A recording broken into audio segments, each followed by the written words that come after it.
Et coucou, c'est Sandrine, bienvenue dans cette nouvelle vidéo dans laquelle nous allons faire le nuancier des Copics que j'ai reçu de Vinted. C'est une commande Vinted. J'ai acheté 30 Copics. Bon, ils sont quasi neufs, hein, donc je suis plutôt contente des feutres et de mon achat. Et donc, bien entendu, la première chose à faire quand on veut utiliser un nouveau médium de colorisation, c'est le nuancier. Donc là, en fait, j'ai repris ce que j'avais fait avec les Pro Markers. Je m'étais fait des petites cartes de cette façon. Et j'ai regardé et finalement, j'aime bien ce système-là. Donc en fait, je les avais rangés par couleur. Alors là, j'ai Pro Marker, il n'y a pas énormément de références. Donc j'ai pu me permettre de faire toutes les références, même celles que j'ai pas. Et puis après, je m'étais dit, je vais venir compléter au fur et à mesure les références que j'acquiers au fil du temps. Par contre, les Copics, il y a, je crois, plus de 350 références de couleurs. Donc, en plus, vu les prix, ça m'étonnerait qu'un jour dans ma vie, je finisse par toutes les avoir. Donc, je vais pas faire la même façon. Là, je pense que je vais déjà faire le nuancier avec ce que j'ai là. Parce que je sais pas quand est-ce que j'aurai l'occasion d'en racheter. Donc, je vais faire ce système-là de petites fiches. Sauf que je vais mettre à la suite tout ce que j'ai. Je vais pas les classer forcément avec les références que je n'ai pas. Je vais bien entendu quand même les classer par couleur. Et puis voilà. Donc sur ces petites fiches-là, donc c'est ces petites fiches Bristol de 7 par 10 cm. Et je viens faire des tamponnages à la Memento. C'est l'encre qui est préconisée pour le feutre à alcool. Et avec un petit tampon étiquette, ça vient de chez Action, ça il me semble. Voilà, tout simplement. Et puis comme ça, je vais venir coloriser à l'intérieur de mes cases, mettre les numéros. Comme ça, j'y verrai plus clair. Parce que quand on veut faire une colorisation, c'est quand même plus simple d'avoir ces références couleurs. Et puis aussi, ce que j'avais fait pour les Pro Markers, que je vais refaire aussi pour les Copics, c'est que j'ai fait des petites cartes de mélange. Donc avec un autre tampon un petit peu plus grand pour avoir la place pour faire le mélange. Et puis ensuite mettre les références des crayons. Bon, il y en a qui sont plus jolis que d'autres. Je vais, à mon avis, plutôt retenir celui-là et celui-là. Ces deux-là sont pas ouf. Mais il faut faire des essais. En plus, là, j'avais même pas mis les références. J'avais tellement pas aimé, je crois. Mais je pense qu'il y a moyen de faire autrement. J'ai pas dû faire correctement le mélange. Bon, bref. On n'en est pas là. Donc là, je me suis préparé déjà une petite carte de mélange. Et puis je vais voir aussi s'il y a possibilité de mélanger les Copics et les Pro Markers, parce que j'ai plus de références en Pro Markers et je me dis que si je peux mélanger les deux, ce serait pas mal, comme ça je pourrais avoir plus de dégradés. Donc voilà, je vais déjà commencer par tamponner mes petites tac. Je vais commencer par tamponner mes petites cartes. Et puis après, on fera la colorisation à l'intérieur des petites cases.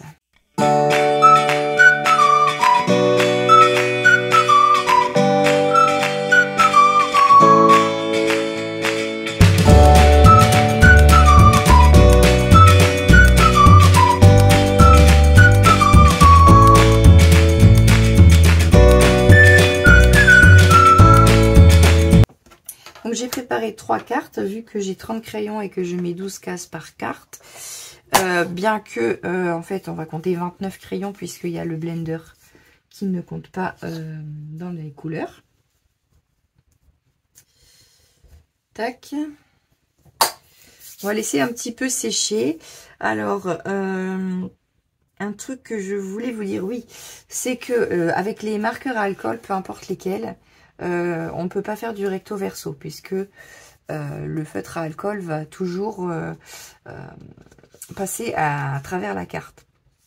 Donc à l'intérieur, de l'autre côté, voilà, il n'y a rien dessus, donc forcément, vous allez toujours avoir une marque à l'arrière du papier, donc on ne peut pas utiliser en recto verso les papiers avec les marqueurs à alcool. Donc, pendant que ça sèche, je vais faire le petit tri des crayons par couleur. C'est facile. Sur les Copics, il y a des lettres qui correspondent aux couleurs. Y et Yellow. Donc, celui-là, le 0, c'est le blender. Donc, je ne vais pas l'utiliser. Hop. Vous voyez, j'ai déjà changé la trousse. Si vous aviez vu la vidéo du haul, j'ai reçu les crayons dans une vieille trousse Astérix. Qui n'était pas hyper jolie, mais voilà, j'ai déjà changé la trousse. Mais à l'avenir, j'aimerais acheter un rangement exprès pour que je les ai tous alignés et pas que je doive chercher dans une trousse. Mais ça, ce sera après. Donc, les Y avec les Y, vous avez les B blue, red. Là, il n'y a pas de... Celui-là, il est un petit peu sale. Hein. Celui-là, il n'a pas de lettres, c'est le noir. Et voilà. Alors, on va commencer. Donc, je vais commencer par le noir. Et je mettrai ensuite par-dessus les numéros, tout simplement. Je suis en train de réfléchir. Oui, non, parce que... En fait... Les Copics, les numéros, ça signifie quelque chose. Par exemple, on va prendre le B02 et le BG23, n'importe. En fait, donc, la lettre, donc c'est la famille de couleurs. Ça, on est d'accord. Le premier numéro, donc là c'est B, blue, et là BG, blue green, par exemple. Le premier numéro, donc ici le 0 et ici le 2, ça correspond à la saturation.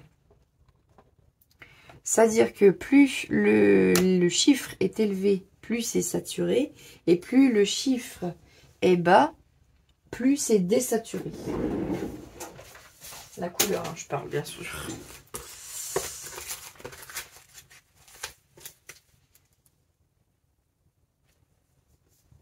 Donc en fait, ça permet de voir quels crayons peuvent être mélangés ensemble plus facilement. Et ensuite, le deuxième chiffre, donc là ici le 2 et ici le 3, je ne sais pas si vous voyez bien. Et bien ça, c'est la valeur de la lumière, enfin, la luminosité de la couleur. Donc pour un chiffre qui est bas, c'est, donc ici par exemple le 0, ça va être une couleur lumineuse. Bah là, typiquement le bleu clair, c'est une couleur lumineuse. Enfin, je crois que c'est ça que ça veut dire. Et ensuite, si le chiffre est élevé, donc par exemple, on va prendre celui-là, voilà, par exemple celui-là c'est le 9, et bien la couleur sera sombre. Ici on a du marron foncé. Donc, alors on va commencer par le noir, c'est pas forcément l'idéal pour commencer, mais donc, puis au moins ça va me permettre de tester vraiment tous les crayons. Bon, alors moi je préfère utiliser la pointe pinceau. L'autre pointe, elle me plaît moins.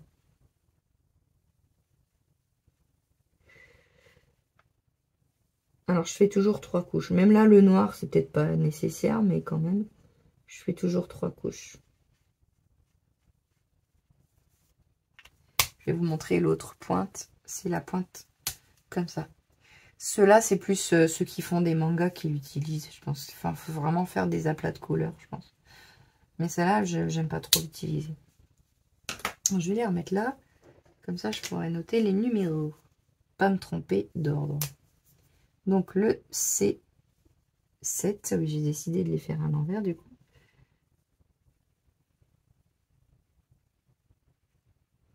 Donc,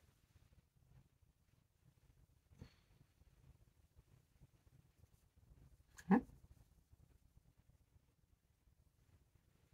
Une deuxième couche.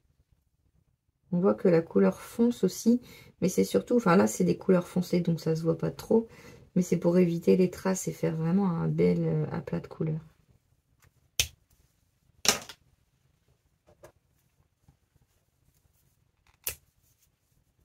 Le C5.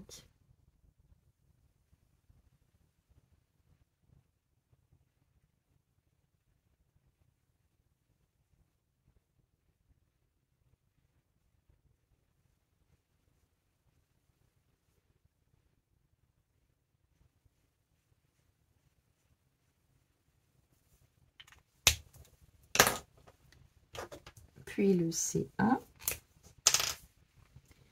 Pour les pro marqueurs, les mines que j'ai, c'est une mine, une grosse et une toute petite, mais une fine, pas une mine pinceau. J'ai pas de mine pinceau, les pro marqueurs. Enfin, pas ceux que j'ai en tout cas. Ouais, je crois qu'il y en a qu'un que j'ai en mine pinceau. Et en fait, plus on fait de couches, en plus ça va foncer la couleur évidemment.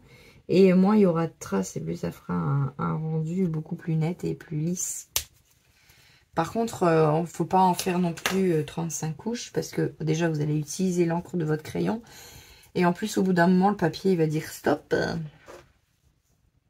On va passer au bleu B00, celui-là donc le 00. Alors lui il va être, alors j'ai dit quoi, height, c'est hyper saturé et hyper lumineux.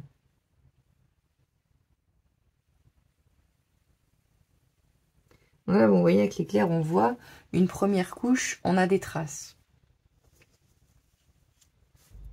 On va faire une deuxième couche. Ça va déjà mieux. Puis une troisième couche.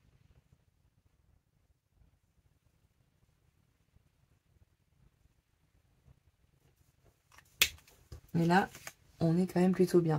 Et ensuite, il faut savoir que l'alcool, enfin les marqueurs à alcool continuent en fait de travailler une fois posés. Il faut un moment pour que ça sèche et que les pigments soient tous secs. Et à la fin, on voit plus du tout de traces. I don't ever slow up, no I don't take shit. I got no love for the fakeness. If you wanna play tough and wanna hate this, I'll always show up. I don't ever slow up, no I don't take shit. I got no love for the fakeness. If you wanna play tough and wanna hate this, I'll always show up and make a statement. I don't ever slow up, no I don't take shit. I got no love for the fakeness. If you wanna play. Je teste mon nouveau jouet, je vais faire je pense pas mal de créations avec les feutres à alcool, donc, et autres bien sûr, mais si ça vous intéresse, surtout, pensez à vous abonner et à activer la petite cloche pour ne rien manquer. Je vous mets aussi mon compte Instagram où je publie régulièrement des créations que je fais. Pour les mélanges, on va donc commencer par regarder ce qu'on a de plus rapprochant. Donc là, comme je les ai classés par couleur, ça va être déjà plus simple. Alors déjà, je pense que le plus simple à faire ici, ça va être déjà être les gris. Puisque j'ai le C1, le C5 et le C7, on va déjà commencer par faire un dégradé avec ces trois-là. Donc... on prend le plus clair.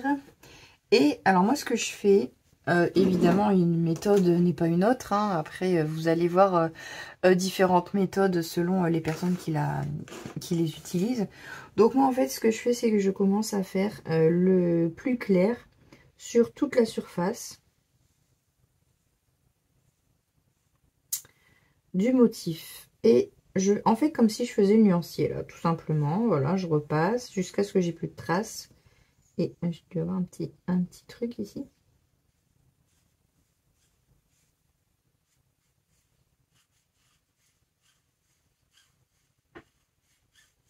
Donc c'est assez clair. Alors du coup, on voit pas grand chose, mais voilà. Ensuite, on va venir avec le plus foncé. Je vais venir l'appliquer ici.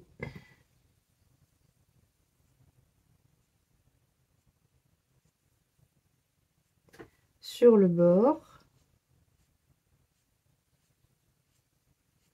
En faisant des petites pointes comme ça, là. Ensuite, le moyen. Voici différentes techniques.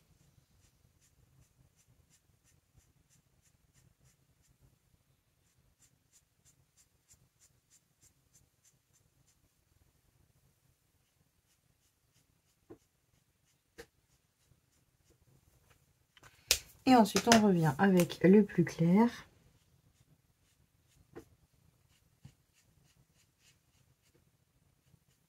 Et on va insister surtout sur la zone ici, qui va être la plus compliquée à dégrader. Je pense que là, je sais pas si je vais pouvoir avoir mieux. À mon avis, il doit y avoir le C3 entre deux qui pourra mieux convenir. Parce que là, on a le C1, 5 et 7. À mon avis, le 3, il conviendra mieux. Pour ici, faire le dégradé. Parce que ici, en fait, on n'a pas un beau dégradé. On a trop de démarcation entre les deux. Alors que ici, on n'est pas trop mal. Hein.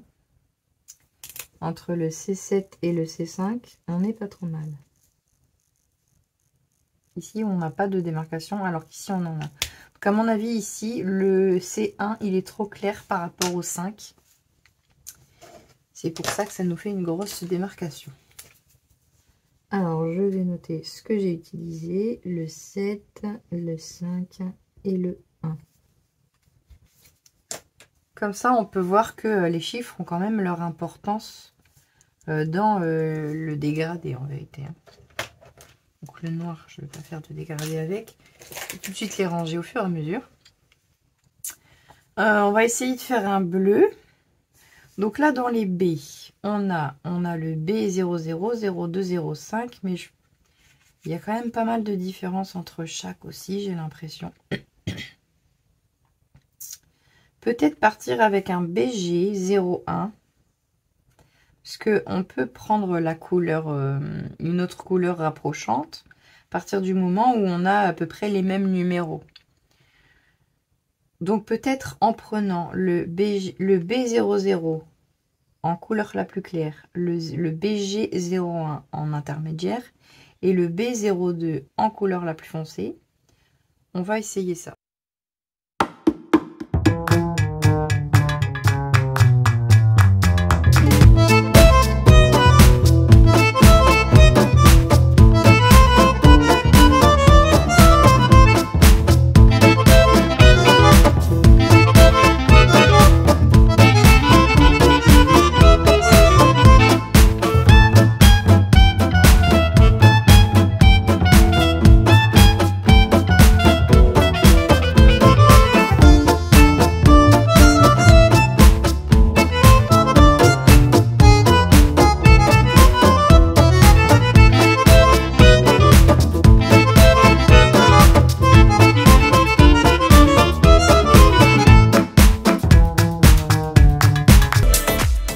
On a un beau dégradé là.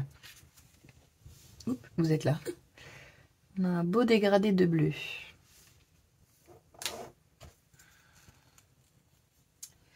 Alors du coup, on a utilisé en plus, je commence par la plus foncée qui est là-bas, de droite à gauche, en fait. Le sens de lecture, en fait. Ça, je mets ça. Donc on a d'abord le B02. Ensuite le BG01, puis le BB00. Donc voilà, vous voyez hein, qu'on ne peut pas utiliser l'arrière. On a fait quelques dégradés, donc là on a vu, hein, si c'est trop éloigné, bah, le dégradé ne fonctionne pas. Et les autres, on a plutôt bien géré. Maintenant, on va essayer de faire la même chose, mais avec, en mélangeant avec des pro marqueurs. Alors, j'ai sorti une petite carte pour marqueur. J'ai marqué derrière Copic sur les trois. Et il m'en manque une. Je l'ai mis dedans, voilà. Et j'ai bien fait parce que je risque de les mélanger comme ça ressemble quand même. Donc voilà, ça c'est mes trois Copic et ça c'est les pro marqueurs. Donc les grilles on va passer. Donc là dans les gris vous voyez que au niveau des gris froids, les cold green, donc eux c'est CG. j'ai le 1, 2, 3, 4, 5. Et donc là, on peut faire plus un dégradé avec le 1, 3 et 5. Après, du coup, je peux peut-être compléter avec le 7. Et vous voyez quand même que entre le 5 ici et le 5 là, il y a vraiment beaucoup de différence. Alors, les jaunes. Donc, j'ai ça en Pro Marqueur. J'ai ça en Copic. Donc là, il y a moyen de faire quelque chose, par exemple, avec le Y21, le 156 et le 417.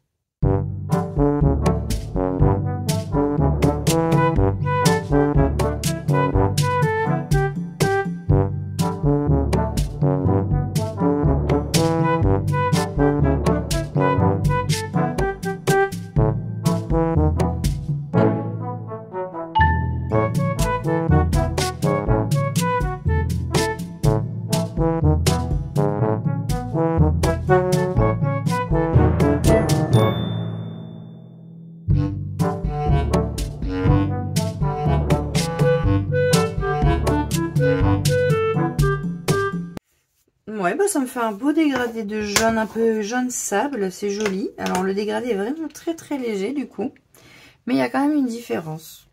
Et je trouve ça vachement joli, j'aime bien. Donc on peut très bien utiliser les deux, hein. Et ça c'est une bonne nouvelle. Parce que je me suis dit, mon Dieu, mais si je commence à investir dans les Copic, est-ce que je vais pas revendre mes Pro Marqueurs? Mais en fait, si ça s'accorde, ben ça tombe bien.